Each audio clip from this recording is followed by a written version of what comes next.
नमस्कार विद्यार्थी मित्रांनो, अभ्यास गुरु या चॅनलवर आपलं सर्वांचं स्वागत आहे. विद्यार्थी मित्रांनो, या व्हिडिओमध्ये आजपर्यंत जे प्रश्न पोलीस भरतीमध्ये विचारले गेलेले आहेत तेच प्रश्न आपण पाहणार आहोत. या ठिकाणी प्रश्न पहिला आहे, निलगिरी पर्वतातील सर्वात उंच शिखर कोणते? तर दोडा बेट्टा हे निलगिरी पर्वतातील सर्वात उंच शिखर आहे. हा प्रश्न 10 वेळापेक्षाही जास्त वेळा पोलीस भरतीमध्ये विचारला गेला आहे. नरनाळा किल्ला कोणत्या जिल्ह्यात आहे? तर अकोला जिल्ह्यामध्ये नरनाळा किल्ला आहे. हा प्रश्न सुद्धा 10 वेळापेक्षाही जास्त वेळा विचारला गेलेला आहे. पुढचा प्रश्न पहा, प्रजापती या ग्रहाचा शोध कोणी लावला? तर सर विल्यम हर्शल यांनी प्रजापती या ग्रहाचा शोध लावला. सूर्यापासून सर्वाधिक अंतरावर असलेला ग्रह कोणता? तर नेपच्यून. नेपच्यून यालाच दुसरं नाव आहे वरुण. लक्षात ठेवा, पर्यायामध्ये तुम्हाला नेपच्यून असेल किंवा वरुण असेल, दोन्ही एकच आहे. पुढे पहा, संत गाडगेबाबा यांचे पूर्ण नाव काय आहे? तर डेबूजी झिंगरोजी जानोरकर. डेबूजी झिंगरोजी जानोरकर हे संत गाडगेबाबा यांचं पूर्ण नाव आहे. पुढचा प्रश्न पहा, युरेनस ग्रहाचा शोध कोणी लावला? तर सर विल्यम हर्शल यांनी युरेनस ग्रहाचा शोध लावला. विद्यार्थी मित्रांनो, लक्षात ठेवा, या ठिकाणी आपण एक प्रश्न पाहिला, प्रजापती ग्रहाचा शोध कोणी लावला? Sir William Herschel. आणि युरेनस ग्रहाचा शोध कोणी लावला? Sir William Herschel. लक्षात ठेवा, प्रजापती म्हणजेच काय? युरेनस. या ठिकाणी मी 2 प्रश्न तयार केलेले आहेत. युरेनस आणि प्रजापती एकच आहे, फक्त प्रश्न मी 2 तयार केले. ओके. सरपंच समितीचे पदसिद्ध अध्यक्ष कोण असतात?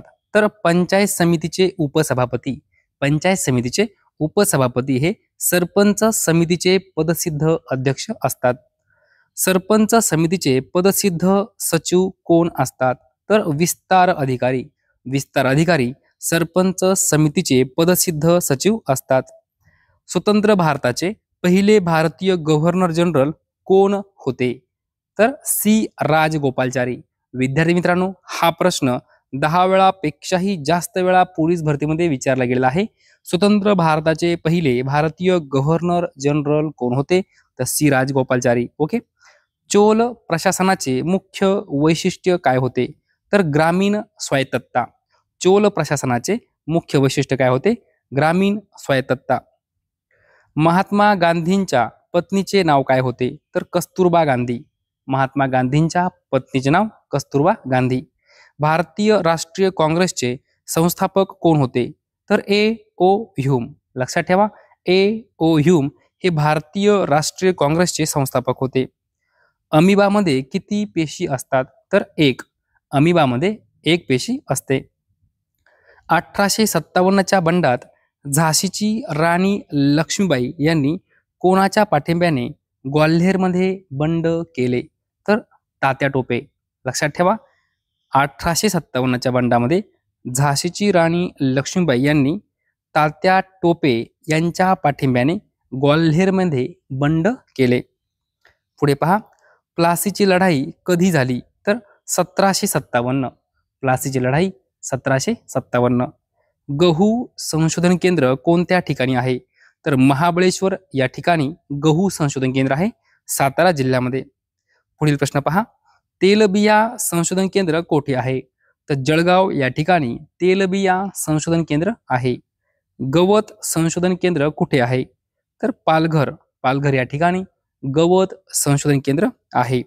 पुढील प्रश्न पहा, कोणत्या ग्रहांभोवती असलेल्या वातावरणाच्या विरळ थरात, विरळ थरात या ठिकाणी थ असं आहे, विरळ थरात कार्बन डायऑक्साईड या वायूचे अस्तित्व आढळून आले आहे? तर मंगळ व शुक्र. लक्षात ठेवा, मंगळ आणि शुक्र या ग्रहांभोवती असलेल्या वातावरणाच्या विरळ थरामध्ये कार्बन डायऑक्साईड या वायूचे अस्तित्व आढळून आले आहे. पुढे पहा, वातावरणातील सर्वात उंचीवरील कोणत्या थरात हायड्रोजन सारखे हलके वायू आढळतात? तर बाह्यांबर. लक्षात ठेवा, बाह्यांबर. पुढील प्रश्न पहा, ब्रिटिश भारतीय भूभागाचा विस्तार कोणाच्या कारकिर्दीत संपला? तर डफरीनच्या कारकिर्दीमध्ये. कोणत्या जाट राजाला जाटांचा प्लॅटन एक आदरणीय आणि विद्वान माणूस असे म्हटले जाते? तर सूरजमल. कोणत्या जाट राजाला जाटांचा प्लॅटन, एक आदरणीय आणि विद्वान माणूस असे म्हटलं ते तर सूरजमल. पुढे पहा, बक्सरच्या लढाईच्या वेळी दिल्लीचा शासक कोण होता? तर शाह आलम दुसरा. बक्सरच्या लढाईच्या वेळी दिल्लीचा शासक शाह आलम दुसरा हा होता. मग विद्यार्थी मित्रांनो, बक्सरची लढाई कधी झाली? तर 1764. साल लक्षात ठेवा, प्रश्न विचारला गेला आहे परीक्षेमध्ये. ओके, बक्सरची लढाई कोणत्या वर्षी झाली? तर 1764. कलकत्ता उच्च न्यायालयाची स्थापना कोणाच्या कारकिर्दीत झाली? तर वॉरेन हेस्टिंग्ज. वॉरेन हेस्टिंगच्या काळामध्ये, कारकिर्दीमध्ये कलकत्ता या ठिकाणी उच्च न्यायालयाची स्थापना झाली. पुढील प्रश्न पहा, राणी व्हिक्टोरियाची घोषणा कोणी वाचली? तर लॉर्ड कॅनिंग. लॉर्ड कॅनिंग यांनी राणी व्हिक्टोरियाची घोषणा वाचली.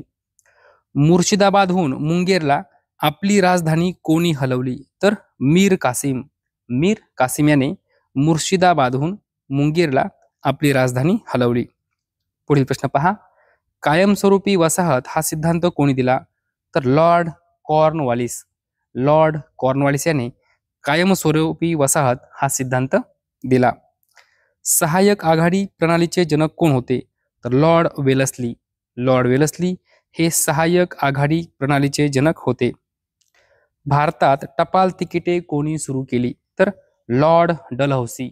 लॉर्ड डलहौसी याने भारतामध्ये टपाल तिकिटे सुरू केली. अवध या स्वायत्त राज्याचे संस्थापक कोण होते? तर सआदत खान बुरहान उन मुल्क. सआदत खान बुरहान उन मुल्क हे अवध या स्वायत्त राज्याचे संस्थापक होते. पुढील प्रश्न पहा, प्रशासकीय अराजकतेच्या आधारावर डलहौसीने कोणते राज्य ब्रिटिश साम्राज्यात सामील केले? तर अवध. अवध हे राज्य डलहौसीने ब्रिटिश साम्राज्यात सामील केलं. कोणत्या आधारावर? तर प्रशासकीय अराजकता. ओके. भारतात आधुनिक शिक्षण व्यवस्थेचा पाया कधी घातला गेला? तर 1835. लक्षात ठेवा, भारतात आधुनिक शिक्षण व्यवस्थेचा पाया 1835 मध्ये घातला गेला. फ्रेंच सरकारने भारतातील फ्रेंच वसाहतीचे नियंत्रण कोणत्या वर्षी भारत सरकारला सोपवले? तर 1954. साल लक्षात ठेवा. वांदिवासची लढाई कधी झाली? कधी विचारला आहे? तर 1760. वांदिवासची लढाई 1760. मग विद्यार्थी मित्रांनो, वांदिवासची लढाई कोणामध्ये झाली? तर इंग्रज आणि फ्रेंच यांच्यामध्ये वांदिवासची लढाई झाली. मग यामध्ये विजय कोणाचा झाला, पराजय कोणाचा झाला? तर लक्षात ठेवा, इंग्रजांचा विजय झाला. इंग्रजांचा विजय झाला आणि फ्रेंच पराभूत झाले. ओके. पुढील प्रश्न पहा, ईस्ट इंडिया कंपनीची स्थापना झाली तेव्हा भारताचे सम्राट कोण होते? तर अकबर. ईस्ट इंडिया कंपनीची स्थापना झाली तेव्हा भारताचे सम्राट कोण होते? अकबर. माणसाच्या शरीरात रक्ताचे प्रमाण किती टक्के असते? तर 4%. माणसाच्या शरीरात रक्ताचे प्रमाण 4% असते. ज्ञानपीठ पुरस्कार मिळवणारी महाराष्ट्रातील प्रथम व्यक्ती कोण आहे? तर वी.स. खांडेकर. वी.स. खांडेकर. विद्यार्थी मित्रांनो, हा प्रश्न 10 वेळापेक्षाही जास्त वेळा पोलीस भरतीमध्ये विचारला गेलेला आहे.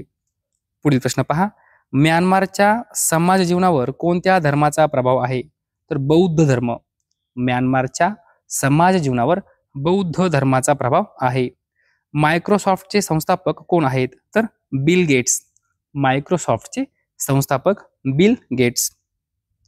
पुढील प्रश्न पहा, तख्त श्री हुजूर साहिब महाराष्ट्रात कोणत्या शहरामध्ये आहे? तर नांदेड शहरामध्ये आहे. सोपा प्रश्न आहे, वारंवार परीक्षेमध्ये हा प्रश्न विचारला गेला आहे.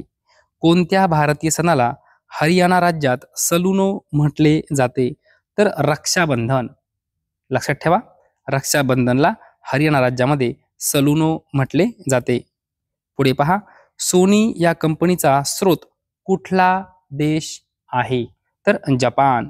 सोनी या कंपनीचा स्रोत कुठला देश आहे? तर जपान. ड जीवनसत्वाच्या अभावी कोणता रोग होतो? तर मुर्दूस. ड जीवनसत्वाच्या अभावी मुर्दूस हा रोग होतो. विद्यार्थी मित्रांनो, 20 वेळापेक्षाही जास्त वेळा हा प्रश्न पोलीस भरतीमध्ये विचारला गेला आहे. 10 वेळापेक्षाही जास्त वेळा हा प्रश्न तलाठी भरतीमध्ये विचारला गेला आहे.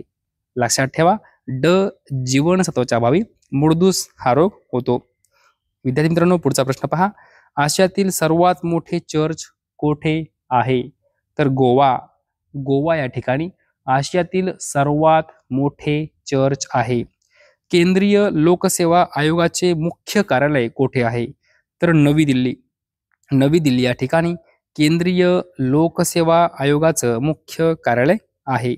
विद्यार्थी मित्रांनो, आपला शेवटचा प्रश्न आहे आणि याचं उत्तर तुम्ही मला कमेंट बॉक्समध्ये सांगायचं आहे. पहा, यमुना आणि गंगा या नद्यांचा संगम कोठे होतो? यमुना आणि गंगा या नद्यांचा संगम कोठे होतो? लगेच मला कमेंट बॉक्समध्ये उत्तर सांगायचं आहे. विद्यार्थी मित्रांनो, जर तुम्हाला हा व्हिडिओ आवडला असेल तर नक्की लाईक करा, शेअर करा, सबस्क्राईब करा. धन्यवाद.